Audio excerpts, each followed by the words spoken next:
Halo semuanya, balik lagi di channel Dadatil English. Di video kali ini kita bakal lanjut ke episode ketiga kita nih. Seperti biasa di program ini kita bakal belajar bahasa Inggris dari hal-hal aplikatif kayak kita belajar langsung dari conversation, lagu, film, dan lain-lain. Jadi untuk cara belajarnya jangan lupa kamu sediain satu buah buku untuk belajar khusus dari channel ini ya.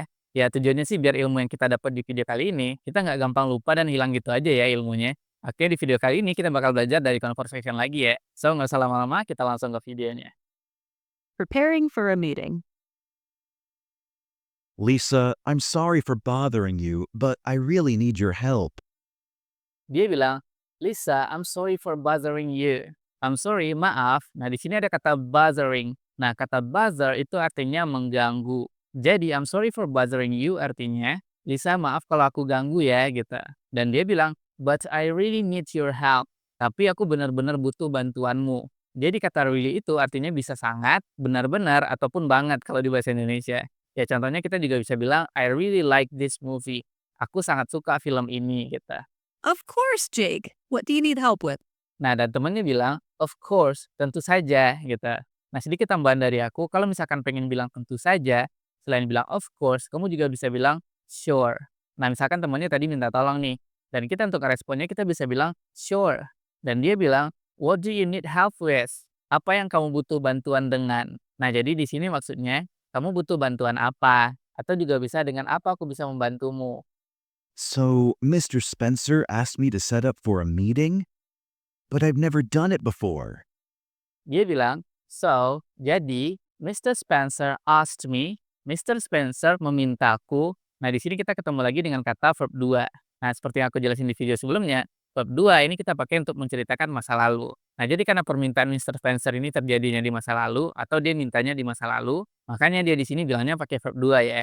Nah, untuk pengucapan verb 2 yang pakai ed ini aku masih sering banget dengar kita itu miss dalam pengucapannya. Nah, jadi kalau ada yang kayak gini, kita bacanya itu pakai huruf T aja ya. Kita bilangnya bukan asked, tapi kita bilangnya asked, asked. Jadi ada sedikit huruf T di akhirnya. Jadi kalau di sini konteksnya, Mr. Spencer asked me. Jadi jangan ada lagi yang bilang asked, asked ya. Oke, kita lanjut. To set up for a meeting. Untuk nge-set up meeting. Atau juga bisa diartiin untuk mengatur meeting atau pertemuan. Jadi dia disuruh handle meeting nih sama perusahaannya. Nah, dan dia bilang, "But I've never done it before." Jadi kata I've never di sini artinya aku belum pernah. Dan dia bilang, "I've never done it before." Artinya, aku belum pernah melakukan itu sebelumnya. Nah, jadi kalau misalkan kamu pengen bilang belum pernah, kamu bisa pakai kata I've never. Misalkan kita pengen bilang, aku belum pernah bicara dengannya. Kita bisa bilang, I've never talked to him. Atau misalkan kita pengen bilang, aku belum pernah membuat kue.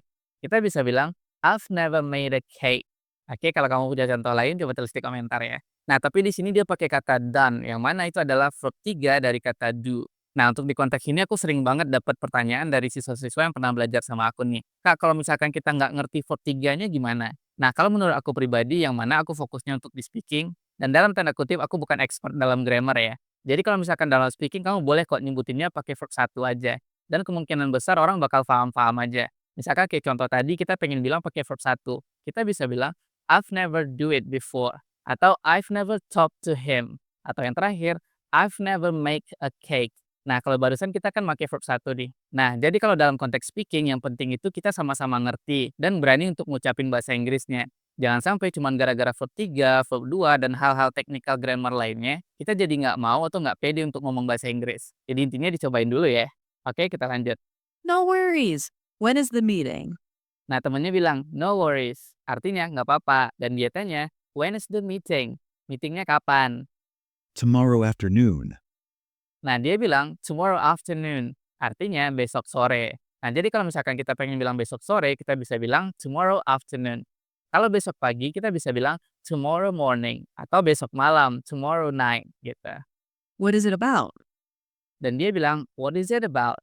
Tentang apa itu? Atau tentang apa meetingnya gitu. Nah, jadi kata it ini ngarah ke meetingnya tadi ya. Nah, di sini ada cara bagus nih untuk bertanya. Kalau misalkan kita pengen bilang tentang apa, kita bisa bilang, "What is bla bla bla about?" Contoh misalkan kita pengen bilang filmnya tentang apa, berarti bahasa Inggrisnya, "What is the movie about?" Atau misalkan tentang apa videonya, "What is the video about?" Gitu ya. Jadi kalau misalkan pengen nanya tentang apa, kita bisa bilang, "What is blah blah blah about?" It's about the government project. Dan temennya bilang, It's about government project. Nah, di sini ada kata it yang mana itu ngarahnya ke meeting tadi ya. Jadi artinya meetingnya tentang proyek pemerintah. Jadi government itu artinya pemerintah ya. How many people will be attending? How many people will be attending? Nah, how many people itu artinya berapa banyak orang will be attending yang akan hadir. Jadi attending atau attend itu artinya hadir ya. Nah, di sini ada sedikit tambahan nih dari aku. Kita bakal coba belajar untuk bertanya dengan kata how. Nah, kata how ini sendiri artinya bagaimana. Tapi kalau misalkan kita tambahkan kata setelahnya, arti how tadi bisa berubah jadi seberapa atau berapa.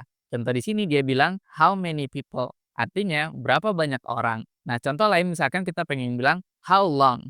Nah, itu artinya seberapa lama. Kalau misalkan untuk nanyain jarak suatu tempat, kita bisa bilang how far. Artinya seberapa jauh gitu.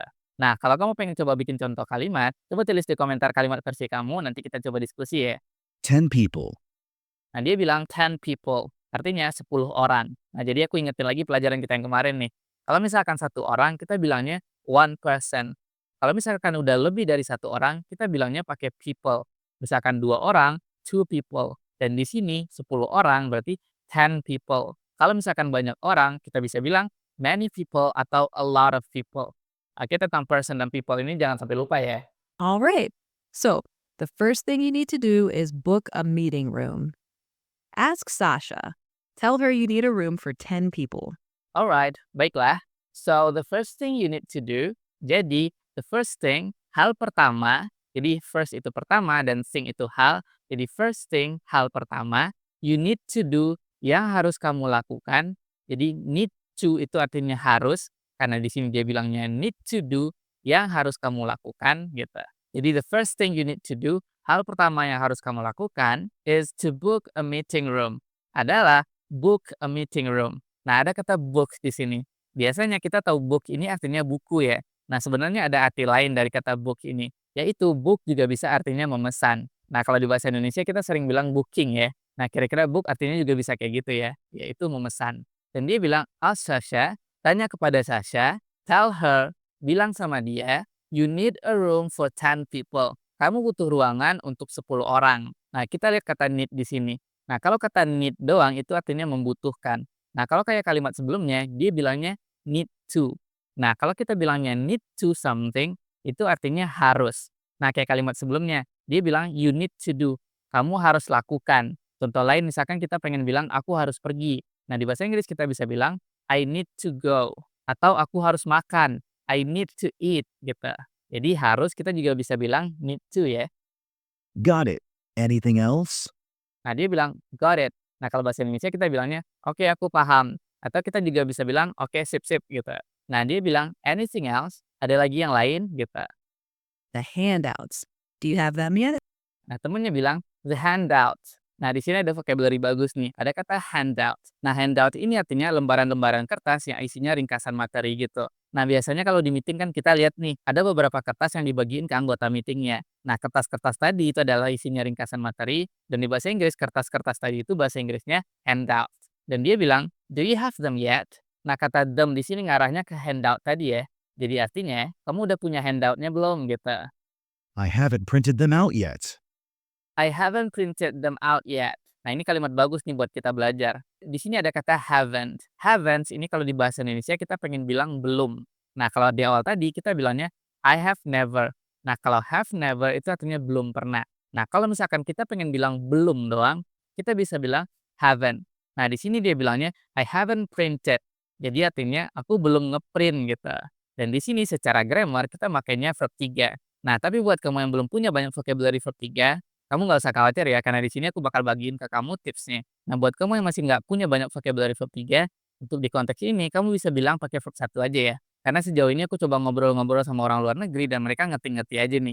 Jadi balik lagi nih, kalau misalkan di speaking, selagi partner kita atau lawan bicara kita ngerti, itu aman-aman aja. Jadi untuk ngomong bahasa Inggris itu kita nggak harus banget ngikutin grammarnya ya. Hal yang paling penting buat kita yang baru belajar bahasa Inggris, kita harus berani dulu ngomong bahasa Inggrisnya. Kalau dalam speaking ada 2 hal nih yang paling penting. Yang pertama itu vocabulary, yang kedua itu pronunciation. Selagi 2 hal ini kamu benar, kemungkinan besar orang bakalan paham. Oke, jadi kita balik lagi ke conversation ya. Di sini dia bilang I haven't printed them out yet, artinya aku belum ngeprint handoutnya. Make sure to print enough copies for everyone. It helps them follow along during the meeting. Nah, temannya bilang, make sure artinya pastiin to print enough copies for everyone. Untuk ngeprint kopian yang cukup untuk semuanya. It helps them, itu membantu mereka. Jadi handout tadi bakal ngebantu mereka follow along during the meeting. Nah, kalau follow itu artinya mengikuti, along itu artinya sepanjang. Jadi maknanya di sini mengikuti sepanjang meeting itu ya. Good point. I'll do that. What else do I need to do? Nah, dia bilang, good point. Ya kalau di bahasa kita poin yang bagus atau maksudnya oke deh sip gitu. I'll do that. I'll itu singkatan dari I will artinya aku akan, berarti I'll do that, aku akan melakukan itu. Dan dia nanya lagi nih, what else do I need to do? Else itu artinya lain atau yang lain. Berarti what else, apalagi nih yang lain yang aku harus lakukan. Did Mr. Spencer mention a break? Dia bilang, did Mr. Spencer mention a break? Nah, ada kata mention di sini. Mention itu artinya menyebutkan. Jadi artinya, apakah Mr. Spencer menyebutkan tentang break atau istirahat? Nah, di sini ada kata bagus nih buat kita belajar. Nah, kamu bisa lihat di kata did yang di awal. Nah, jadi kalau misalkan kita pengen nanyain kegiatan di masa lalu, kita bisa mulai dengan kata did. Contoh misalkan kita pengen bilang, apakah kamu tadi memberitahu dia? Nah, karena kejadiannya tadi, berarti nanyanya pakai did. Kita bisa bilang, did you tell her? Atau misalkan kita pengen bilang, apakah kamu datang ke rumah dia kemarin? Nah, karena konteksnya kemarin, kita nanyanya pakai did. Berarti bahasa Inggrisnya, did you come to his home yesterday? Oke, dipakai ya dalam speakingnya. Yes, he said there would be a 15-minute break.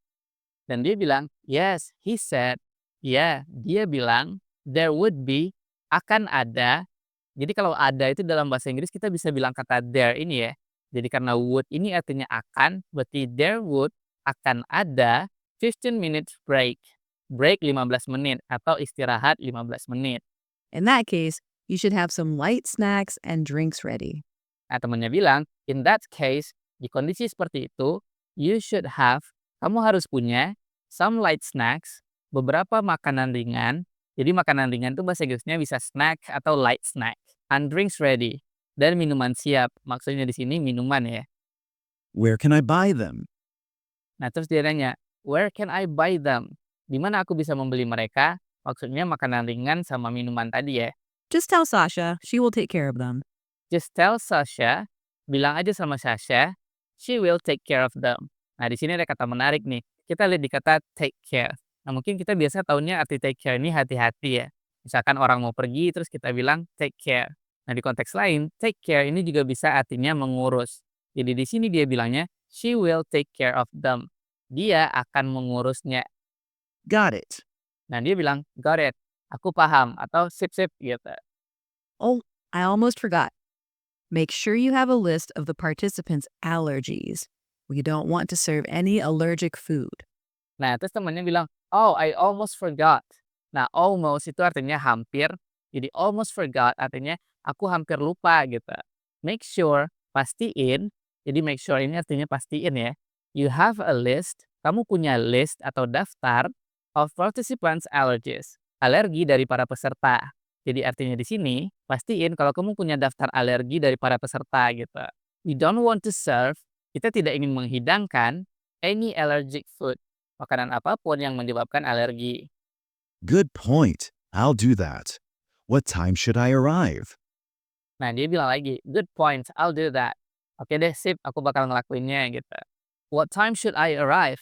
Jam berapa aku harusnya datang? Jadi arrive itu artinya datang atau tiba ya. Arrive at least 15 minutes early to set everything up. Arrive at least 15 minutes early. Tiba at least setidaknya 15 minutes early. 15 menit lebih awal. Maksudnya lebih awal dari meeting ya. To set everything up. Untuk ngeset semuanya. Mungkin dari meja-meja, makanan, dan lain-lain. You're right. Thank you so much. Dan dia bilang, you're right, thank you so much. Kamu benar. Atau kita juga bisa artiin benar juga sih. Thank you so much. Terima kasih banyak ya. You're welcome. You're welcome. Sama-sama. Oke guys, jadi itu dia video kita kali ini. Semoga hal-hal yang aku sampaikan di video ini jadi manfaat buat kita semua ya. Jadi kalau menurut kamu video ini banyak manfaatnya, jangan lupa ya share juga video ini ke teman-teman kamu. Ya mana tahu mereka juga pengen ikutan program kita nih. Oke, itu aja untuk video kita kali ini. And see you guys on the next video. Bye-bye.